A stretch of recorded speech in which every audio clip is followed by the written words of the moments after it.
And here we go. He's sitting down. He's not walking away. There he is. Mr. Blake Lawrence. I'm in the show. Hey, can I just get a throw the bones from you real quick? Is that all right? There it is. Hey, no block, no rock, baby.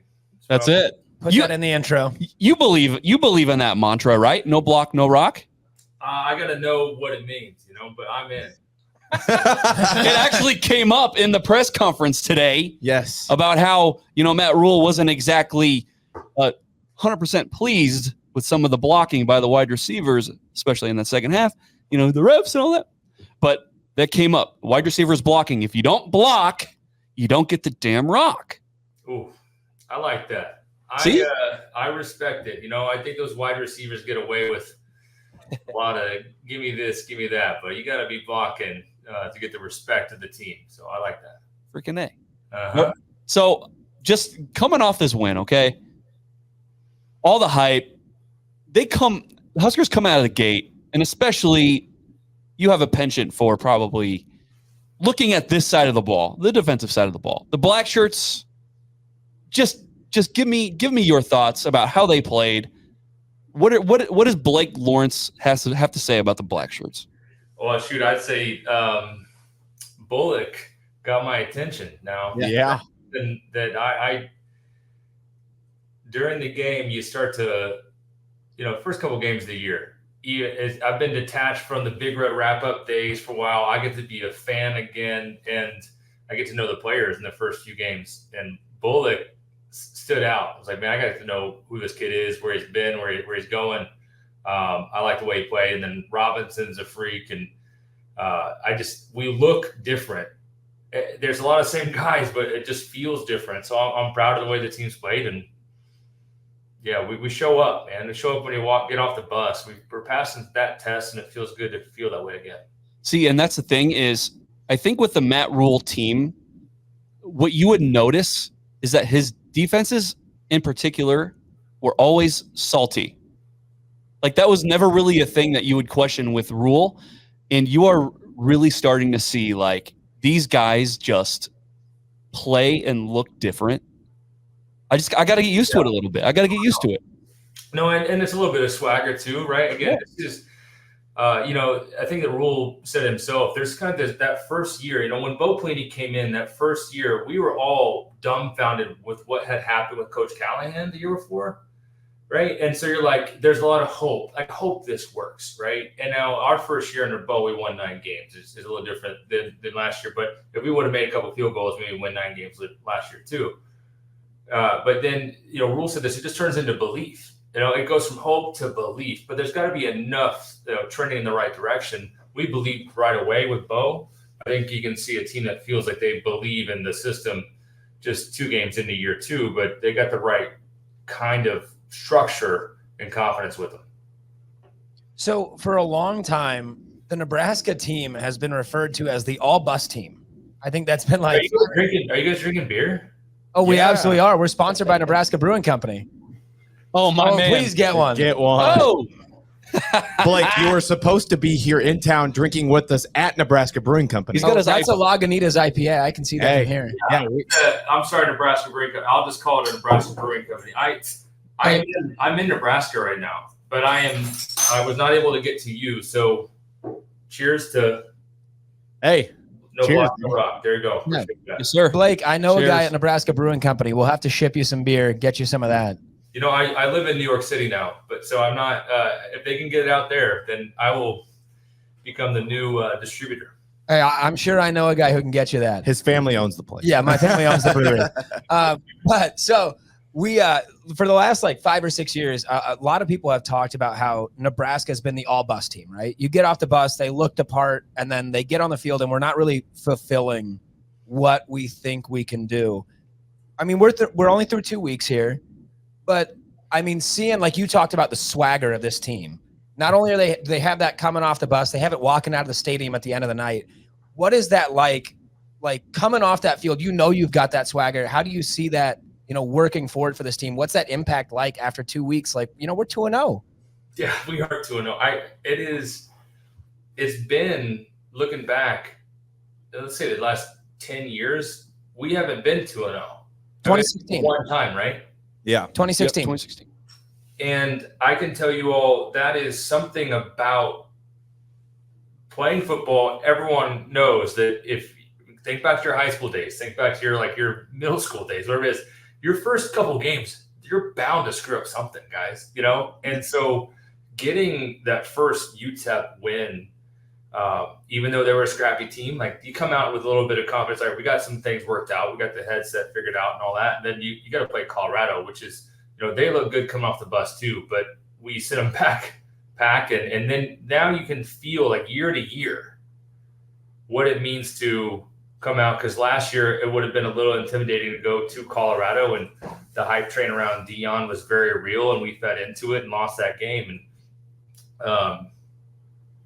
man, I don't know. I'm proud. I'm just proud that the team being 2 weeks in, being 2-0. We need to have these types of games. We got Northern Iowa, should be 3-0. Like, this is the right type of schedule for a confidence building type of year, because you're going to need a lot of confidence in the back half of the year. Absolutely. Hey, Blake, so you obviously played in the Big 12. Mm-hmm. Do you have any memorable stories playing against Colorado, or maybe going to Boulder or anything like that? Yeah, certainly. I'll tell you a terrible one. I haven't told a story about this before. Sure. So in 2007, we were 5-6 going into the Colorado game, right? So this is one of those games where Bill Gallahan, by all intents and purposes, was probably already out the door, okay? But everyone on the team was like, if we win the game, we're going to be 6-6 and go to a bowl. And so we went out for warmups, and we were wearing white jerseys, red bottoms. When we got back after warmups, we had white bottoms, like pants, and white cleats. At the time, we were wearing black cleats, red pants, and all that, right? And so we got to switch out and put on the all whites, and it was supposed to get us all hyped up, right? Defense was supposed to be jamming. We gave up like 56 points and lost the game. But we looked awesome. Now, little known fact, all of the gear that we wore, like the shoes, were from Wisconsin. So Wisconsin's Adidas, right? And they wore whites on the road. So we had, I guess, worked out some trade to get some white Adidas shoes that were all, made for Wisconsin players that shipped out, and we wore those in that game, and we lost. But do you blame Adidas for that loss? Because I would. Hey, we call them the surrender whites, brother. Those were not a good uniform combo. I don't think we win in all white. Yeah. Hey, so are you as, I guess the story by you makes me a little more gung-ho in this, but are you as anti-Adidas as we are? Like, are you allowed to say that? Are you allowed to give your opinion on that? No, I'm not allowed to comment on that. That's fair. Blink once. Let's. We don't have to be anti-Adidas. I know you said they were originally made for Wisconsin. Can we be anti-Wisconsin? Can you do that? Well, actually, technically, no on that either. But guys, I'm in a really interesting spot. I don't know if you guys have been following, like Opendorse. We are partners with everybody in the country, and some of the biggest brands on the planet. Adidas is we're very close with those folks. So okay. So we can be not talking about any specific university or any specific brand. We're anti those cleats you had to wear that day. That single.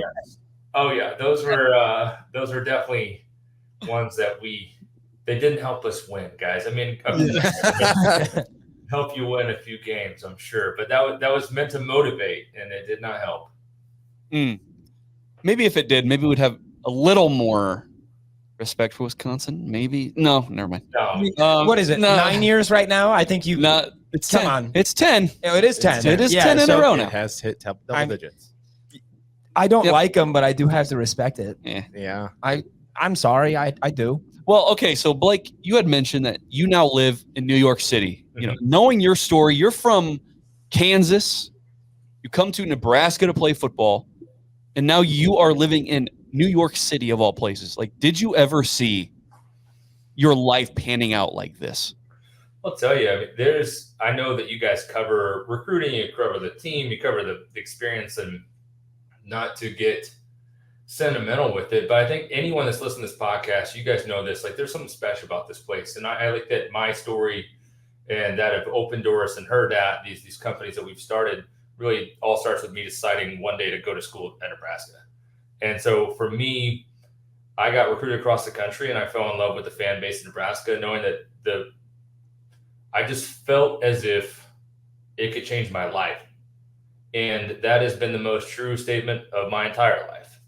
You know, my youngest brother is a 4-star recruit in the 2025 class. He's committed to Kansas State, right? So Nebraska did recruit him. He's, but going through the process of watching him get recruited, it just brought me all the way back to those early emotions and decisions you make when you're just a kid, and you put your entire life in the hands of a program and the people around you.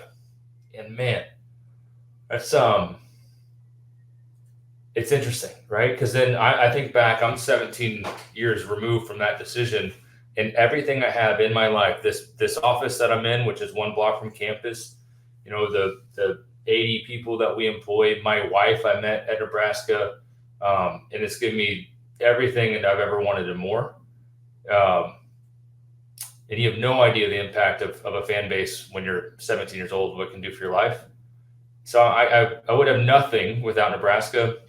And so I hope that I can give back as much as I can to Nebraska and its fan base through what I've learned. Speaking of giving back, obviously you and Mr. Adi Kanalik started Opendorse. Yeah. And that is like the ultimate giving back thing. Can you tell the listeners a little bit about Opendorse? Obviously, NIL, the landscape is constantly changing. Mm-hmm. But can you tell us kind of the vision of how it started and maybe like where it's going now? Absolutely. Yeah, this is fun. So Prince Amukamara, okay, I'll take you back. So after I was done playing football in Nebraska, I started a social media agency, Adi Kanalik and I did. And it was basically helping athletes and businesses learn how to tweet and use Facebook and Instagram and all that, okay? And we found out is that people like following athletes a lot more than like following the local car dealership. Again, I'm sure that none of you like log into Instagram like wanting to see an ad for Husker Auto, okay? But you do want to see what Will Compton's about to say. So if you have the right athlete say the right thing at the right time, like it is gold. It is perfect. It's like the actual best endorsement. So when Prince got drafted first round, his social media audience blew up, and we had a lot of businesses that wanted to pay Prince to tweet, right? And so I was helping Prince manage all that, but it was ultimately on him to like send out the tweet. Okay, he's contractually obligated. He had to hit send. And no matter what we did, guys, he would never actually do it. And it's not because he was like being rude. It's just he's Prince. You guys have ever seen Prince Amukamara? Yeah, I saw him on Saturday. We literally saw him. I literally saw him on Saturday. Yes, walking outside the stadium. I dropped something. Yes, you did. I dropped my free car wash from the tailgate we were at. And then I went and picked it up, and I looked behind me. I was like, "Hey, look, there's Prince Amukamara." Yeah, there he is, and he's one of one, right? I mean, this guy is the most loving, happy, enjoyable, excitable guy, but like he's probably gonna forget to tweet. Okay, so we built Opendorse version 1 just to automate Prince's tweets that he was getting paid for. So we built all these prototypes, guys, and we ultimately we had to make it Prince proof. I love where we're headed. And it ended up like you get an alert that says like you will get paid $5,000 if this tweet goes out right now. Green button, red button, right? Like that was it. Green. And hit the green button, tweet goes out automatically. He gets $5,000 in his bank account. Like that's Opendorse. Okay. So we started this thing to help Prince, and then the NFL Players Association got a hold of it. They heard about it. They flew us out to DC, asked if they could use it for every NFL player. Because at the time, sponsors were paying Travis Kelce and all these athletes from the league to tweet about Bud Light and EA Sports and Nike and Fanatics, and they were forgetting all of them were. So we partnered with NFLPA, then the MLBPA, NHLPA, PGA Tour, LPGA, Team USA, like every national governing body, like every Olympic athlete over in the Olympics, when they win gold, they get a deal from Hershey or Panasonic. Like all of those deals go through us, right? Wow. So it started off to help Prince, and now there's 150,000 athletes around the world use it every day. And we do a lot more than automating tweets. We process hundreds of millions of dollars in athlete payments each year. And we partnered with over 200 college athletic departments. They use our products to make sure athletes are fulfilling their obligations, like whatever they're getting paid to do, they have to actually do them in college. And so we track and make sure they're doing that. We get a lot of insights. So if you have thought about NIL, like these athletes are getting paid, they literally are getting paid. But you have to ask yourself, like, how are they getting paid? Are they getting Venmo? Are they getting handed checks, cash, and bags? No, like they're getting paid through Opendorse in most markets. So that's we're behind the scenes. But it started off to help Prince, like make sure he sent out tweets on time. And now, again, it's 12 years later. Could never imagine it be as big as it is. And we've raised over $40 million in venture capital. It's like a real thing, guys. Pretty cool. So I'm just gonna make a joke here. Yeah, let me do it. Right there. So basically, all the success that you've seen is due to Prince Amukamara's incompetence. Hey, on Twitter specifically. Thank you, Prince. Thank you. I will say that we don't use that incompetence as a word. Ineptitude. There was an opportunity there to make it as easy as possible. Yeah, that's what I'm talking about. You saw a lane, and he said, "I'm just going to ram right through that sucker." That's it, man. Yeah. So does Prince get royalties or what? Yeah. He is an investor, you know. Okay. Smart man. He's doing well enough, I think. Probably. Yeah. So, my question, like as far as Opendorse goes, obviously from your time in college, NIL was not a thing. Mm-hmm. Was that a weird adjustment as you've gotten closer with working with college athletes? What was that kind of like from your mindset? Yeah, I think I'll tell you a story. We do these education sessions. So we've got these hundreds of college partners. They invite us to come and educate athletes on NIL. Like what does it work? How's it work? How do I manage my money? That sort of thing. So I give this education session to a Power 4 school in the Southeast. And I tell them, you get paid, say $1,000 for an appearance. How much should you set aside for Uncle Sam? And I talk about you get paid $10,000 over the course of a year. How much you set aside for Uncle Sam? And I go through this whole presentation, and one of the kids comes up to me, and he goes, "Mr. Lawrence, thank you for coming here. I've just got one question for you. Who is Uncle Sam?" Like, who is this person that is going to take my money, and I need to be prepared at any time for Uncle Sam to take it from me, right? Yeah, you're gonna learn today. Yeah, 100%, man. Why do we call him Uncle?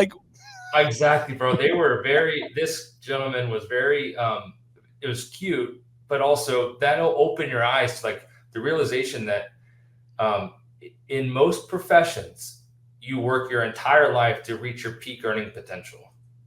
In the world of big time college football today, there are a lot of individuals that are going to make the most money they'll ever make in their life from the ages 18 to 22. And they are 1099 employees, meaning there's no tax withholding. And so we are seeing situations where athletes are spending all of it. That's not good, especially when Uncle Sam does come knocking and saying, "Hey, you owe us 36% of everything you earned this year," and that money doesn't exist. Right. The other part of it is I just want you guys to think, picture yourself in college, picture your bank account, then add 3 zeros to it. Oh my god! Damn, I have $400 at this point. Yeah, right. Yeah, that is a big number. But again, honestly, $400, even in college, that's a lot of money, guys. I'm telling you, everyone in this world was $100 in college is a lot. Now, 100,000 it's not even fathomable. So we're trying to do a lot of financial literacy, education. Again, we can't withhold taxes for the kids, but we're trying to do a lot to make sure through the app, they're at least made aware of what they should be saving. Have you partnered, do you have access to accountants or anything like that for these kids that are going through this right now? Yeah, we partner with US Bank to do financial literacy for the athletes so they can get access to a bank, financial advisor through the US Bank system. There's a lot of local collectives in a lot of markets are serving that role. They're paying them, but also helping them manage that money. So we ourselves are doing a lot from a virtual, we're an app, right? We're in their pocket. So we can provide them as much as they can through that app, but there's a lot of financial advisors and accountants that are getting involved in the game of NIL, which is good. Kyle, do you have any questions or comments in the chat at all that you think are worthy? I mean, They're probably about the game. yeah, a lot of people are talking about Colorado. Yeah. Okay. But as far as like Opendorse is concerned, no, there hasn't been any big questions in here. So yeah. All right. Well, we can do this, Blake. We're gonna let you get out of here soon. Here, let's now that you've seen Nebraska go 2-0 for the first time since 2016. Mm-hmm. What is your record prediction for the rest of the season for the Big Red? Oh boy. I got us. I'm trying to like picture the schedule. You guys, I should have some support here. I feel good about us getting to Ohio State, right? I think we'll make us what 6-0, 7-0, 7-0. Yeah. 7. Okay. And then give me a 9-3. Give me a 9-3. Oh, now You know, the Blake, there's question- only one guy in this room that predicted 9-3. Oh boy. Oh boy. Yeah. It was me. Well, So okay. thank you for being on my side here. well, Blake. So we are huge proponents here of when you are given new evidence, you are allowed to change your mind. Okay. So Mike and I, we were a little more skeptical coming into this year, Have to be. and I feel like what we've seen in the past 10-ish years, it's been warranted. But question for you though, after what you saw on Saturday, like, did it change what your initial prediction was, your outlook, or did you kind of expect Nebraska to come out the gate and swallow Colorado like they did? Yeah, I mean, we're all friends. We're being honest, right? Yeah. Absolutely not. Like I expected a complete debauchery, something stupid to happen. Yeah. Yeah. I'm telling you straight up, there is no version that you can trust. And it's not even the team. It's like you could change the players, guys. It's been 8 years. We've changed the players. Yeah. Yes. It's like the ghosts running around the field, messing up every play. Like, is it still here? And that's in the second half. I'm like, it's here somewhere. Like, and then you saw that little dinky dunk pass to Ramir. Like that was in the first half, but for the touchdown, Yeah. guys, in every sense and degree of this whole history of the last decade, that's like a pick six. It's not even like a touchdown for us. Like it's a pick six with an injury. Right. With an injury, but you got to add that cherry on top, don't you? I'm serious. Like, so it's hard to imagine that any of us as Husker fans can like enjoy the moment as much as we maybe used to, Yeah. because you're kind of waiting for like something weird to happen. Yeah. I mean, you were up 3 scores in the second half, and you're still sitting there like, oh, I don't know. Something's going to happen. Yeah. Yep. But that's all right. I mean, again, good teams win in the second half. Good teams stand out. We are looking good. We have a ways to go, but I'll also say like a quarterback. I witnessed this too, guys. Like when I got to Nebraska, Sam Keller was our quarterback, and Sam Keller from the jump, guys, was the coolest person I'd ever seen in real life. Sure. Oh, yeah. Like you get to a party and you're a freshman, and like that's the senior. He's got a like an arm sleeve. He wears a visor at practice. His throwing motion was a little interesting, but yeah, coolest dude. When we weren't very good that year, okay, we checked the ball down a lot. And then I saw Joe. Like the next year, Joe Gans was a baller, guys. Like he was very good. And it gave everyone on the team a lot of confidence. Because like, oh, Joe's got us. Like he's gonna get us out of this, or he's gonna like get us down the field. And I think having confidence in your quarterback, there's something that has to be known by fans. Is that if you look at Dylan, like Dylan's gonna help us get out of this one. You know, he's gonna help us get down the field, and that can change the entire feeling about a team. So I think we got something in that guy. And it helps the entire team. Yeah. So it sounds, Blake, like we're going to get you out of here pretty quick, but I want to say you mentioned earlier giving back, and I wanted to give one quick throwback. Years ago, in the first year of a class at the University of Nebraska called Sports Media Relations, you were a guest speaker in that class. You were, I believe, the last guest speaker of the semester. I was in that class, and had you not come to speak at that class, I probably would not be sitting in this seat today. So I wanted to say thank you. Let's go. Nice, dude. I don't know. Blake. Now he's sitting in this seat. Yeah, now they got to deal with me. You know what? This guy's kind of fucked up now. I want to apologize to everyone. Yeah. for Well, that. hey, and on that note, I actually am employed by Herdat Sports. There you go. So, Yeah. I do a lot of their videos. So I mean, you've. It sounds weird to see you've touched a lot of us in this room. That's cool, man. I mean, Yeah. I wish I was there in real life. I mean, cheers to that, though. I mean, guys, you are, again, it's a game. We recruit kids across the country to come and enjoy 5 years in this state. And you just hope that they leave an impact or legacy and opportunity. And I know that Nebraska gives every athlete a chance to make something of their time on campus. You guys are an example. I mean, again, I hopefully you like what you're doing and it was good or inspired you to do something great. And that's what's fun about what Audie and I are doing. We got a great team, great people. And if we can have an impact here in the state, here with our team, that's great. But again, I know that's a little bit deeper than maybe most, but realize it's fun. But these are young boys becoming men and hopefully leaving an impact on the state. For sure. Couldn't agree more.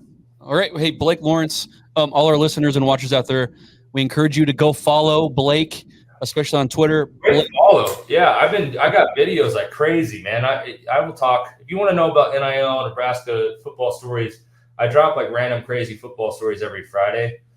So that's been a banger. So follow me, Blake_Lawrence. Yeah, that'd be good. Yeah, and Opendorse as well. Go follow them. Stay up to date on all these new crazy things happening in this world. So, Blake, thank you so much for your time. And, hey, let's make it 3-0 and just keep stacking.